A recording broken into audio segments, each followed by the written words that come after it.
A pesar del petróleo. A pesar del petróleo. Pues no hay producción interna. Una pregunta Entonces, la caída del consumo, ¿no?, ha estado en el 20%. Y el gasto gubernamental bajó un 7%. Entonces, ¿cómo se explica que el PIB solo haya bajado, según el Banco Central, un 2,8%? Allí está la gran duda que tenemos los economistas para confiar en la cifra estadística gubernamental. Una pregunta de no financista. Si el Estado es el único dueño del PDVSA, ¿por qué hacer la diferencia entre dividendos, impuestos y regalías? Poco por tradición. Sí, eso se explica. Acuérdate que en Venezuela la estructura petrolera era una estructura de empresas privadas. Cuando se nacionaliza, esa estructura se conserva.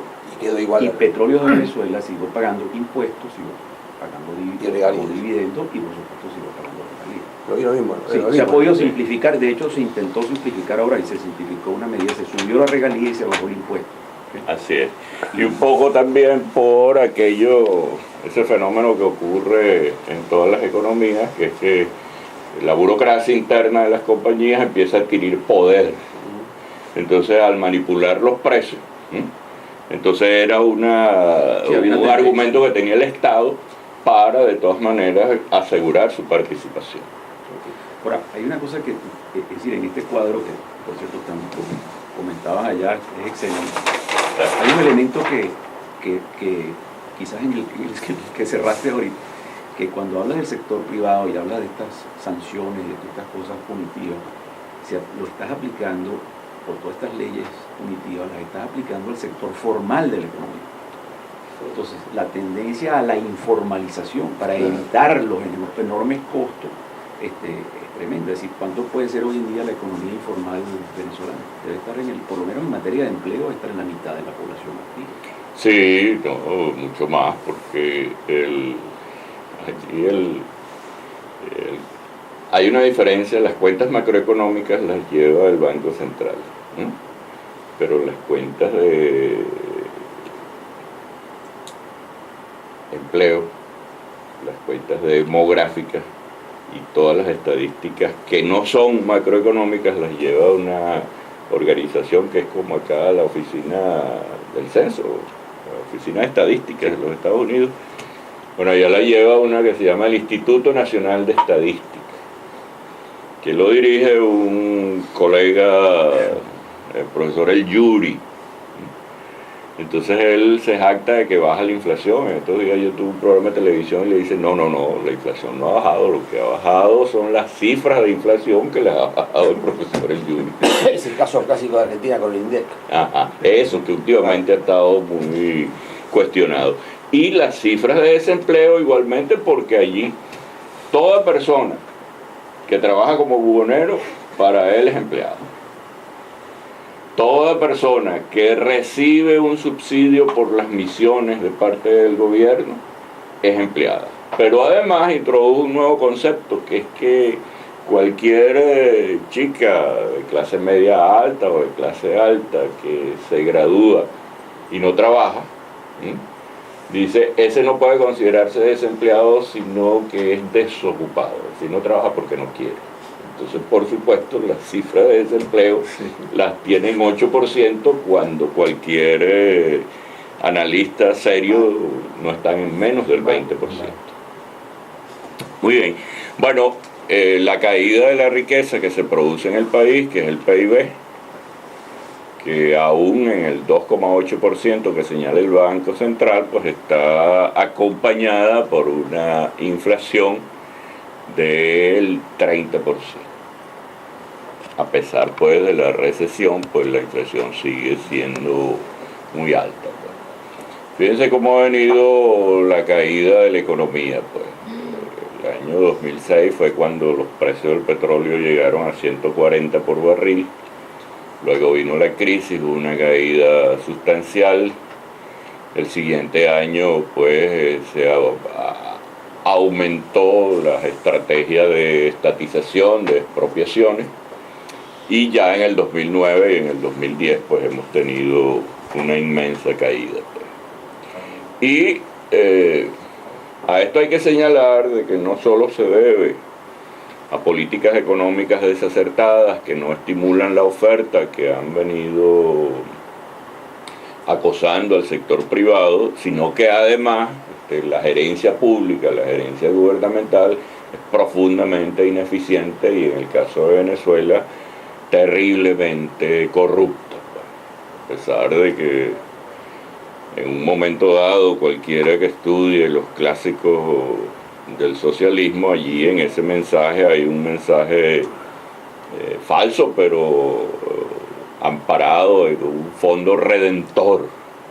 Si trabajamos por los pobres, es una estrategia o una política para que los que tienen menos puedan tener más, pero lo que no han dicho es que detrás de todo ese discurso muy rimbombante se esconde una terrible corrupción, y que en el caso venezolano llega a niveles aberrantes.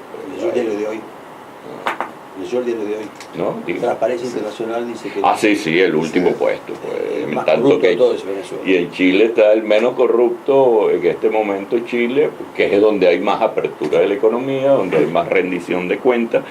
En el caso de Venezuela se conjugan esos dos factores. No hay rendición de cuentas, los tipos pueden hacer lo que quieran, pero el dedo del autócrata pues los mantiene allí. Es el caso de un conocido personaje que se dice que es el que tiene más dinero en Venezuela, que es Diosdado Cabello, que ha pasado como por 5 ministerios, y a pesar de todos los señalamientos que le han hecho, pues el autócrata lo tiene allí.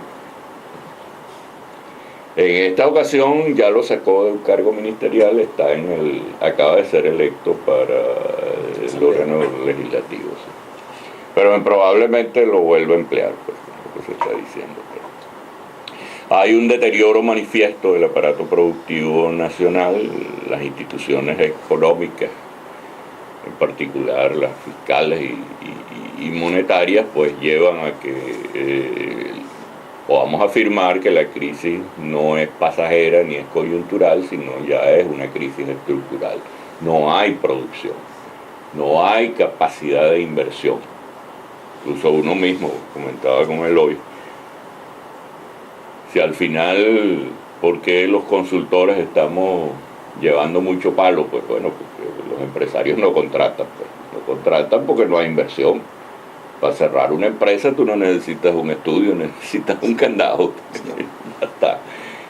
Pero además el punto de que, como ustedes saben, no hay nada más cobarde en el mundo que $1 millón, pues. Donde hay peligro se va. Y donde cualquier inversión hay que hacerla con base en infraestructura, en equipos, en tecnología, en capacitación internacional, bien sea una tecnología alemana, japonesa, norteamericana, italiana, la que sea.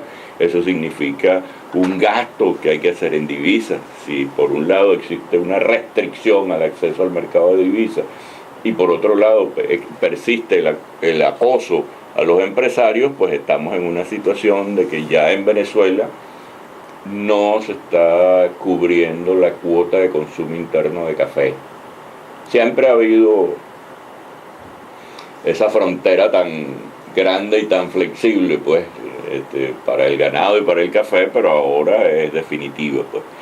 Y hablando de Colombia. De Colombia, sí, con los problemas políticos fronterizos que han habido con Colombia. Ahorita hay una pequeñita luna de miel allí que es favorable tanto al presidente Santos como al presidente Chávez, pues, pero lo que se ha notado es que no se ha reactivado el comercio, sino que los empresarios colombianos están cobrando una deuda inmensa que tenía Venezuela con ellos. Es posible que haya en el corto plazo alguna intensificación de la actividad comercial allí, pero con otros países, por ejemplo Argentina y Chile, que en los últimos años estaban incrementando sus exportaciones hacia Venezuela, y Venezuela intentando por parte de algunos empresarios del sector donde Venezuela tiene ventajas competitivas, como es el caso del metal mecánico, como es el caso de algunos servicios y de alguna producción específica de algunos alimentos, pues eso está hoy en día prácticamente paralizado por el lado de Argentina y Chile, las deudas que no paga Venezuela, y por el lado de Venezuela, pues de los desestímulos que hay hacia esa exportación. Entonces, si algo nuevo está en las cosas que yo les voy a decir, es que estamos en lo que los economistas llamamos al borde de un crack. Porque no hay producción, porque la factura petrolera cada día está más comprometida. No solo por esa chequera loca, pues, de este señor que ha regalado cuanta cosa existe en el mundo, por los convenios de su juguetería bélica, pues, de comprarle chatarra militar a Rusia. Ahora, en esta gira reciente de hace 2 semanas, pues, compró unos misiles que todo el mundo en el mundo sospecha de que es así como un traslapo para lo que Rusia no le pudo vender directamente a Irán, pues hacerlo a través de Venezuela. Aunque Irán se apresuró en desmentirlo, pero después de lo que ha pasado con el manejo de los alimentos y con la gerencia pública que hay en Venezuela, se imaginarán ustedes lo que es el manejo de un reactor nuclear en manos de tanta incompetencia. Porque lo de Chernobyl sería volver a recordar esa tragedia para la humanidad. Bueno, ha habido una creciente pérdida de la eficiencia productiva de las empresas privadas y públicas en Venezuela, con todas las dificultades que hubo. Existía una escuela pública, existían unos hospitales públicos que con dificultades, no hay que negarlo, pero funcionaban. Pues ahorita esa situación está realmente en el piso. Es una tragedia para los venezolanos de todos los sectores, porque la clase media tiene, a pesar de las restricciones de sus ingresos, que poner a estudiar a sus hijos en colegios privados, porque en colegios públicos el deterioro es muy marcado. Entonces no hay posibilidad de superación y de preparación para la vida si no están bien preparados los hijos, y eso le cuesta a los sectores de la clase media. Pero más terrible es para los sectores de menores ingresos, que tienen que llevar a los hijos a una escuela pública absolutamente ineficiente, con mucho retraso, con muy poco acceso a la tecnología, con programas para ideologización de los escolares, que lo han dicho de manera descarada. En este momento el sector de los universitarios, pues mi amigo Alexis fue presidente nacional de los estudiantes allá. Las universidades viven del presupuesto público, es muy poco lo que se genera por ingresos propios, y allí ha habido la mano, pues, de reducir prácticamente el presupuesto universitario solo para el pago de nóminas. Entonces no hay investigación, no hay cómo pagar las suscripciones a revistas, no hay cómo enviar profesores a que se especialicen en el exterior o llevar profesionales a que den clase allá. Un alza sostenida de precios, los salarios reales están bajos, porque el salario real es el salario nominal, lo que la gente recibe, dividido por el índice de precios al consumidor, lo que muestra una marcada caída de la capacidad adquisitiva, una elevada corrupción. Eso ha hecho, pues, que se han remarcado las desigualdades sociales, el nuevo surgimiento de lo que se llama en Venezuela la boliburguesía, que son los empresarios y funcionarios públicos que están ligados al régimen y que han hecho fortuna increíble. El caso, no sé si ustedes lo recordarán acá, de que hijo de un funcionario petrolero chavista, pues tuvo un accidente, entonces el carrito era un Lamborghini. Eso hace como 4 años que estuvo aquí. Pues baja el caso escandaloso que tuvo que ver con Argentina, de los maletines, que también uno de los encausados anda por acá. Y eso acompañado de un masivo endeudamiento público. 2 de los encausados. 2 de los encausados. Bueno, más el otro que estaba preso.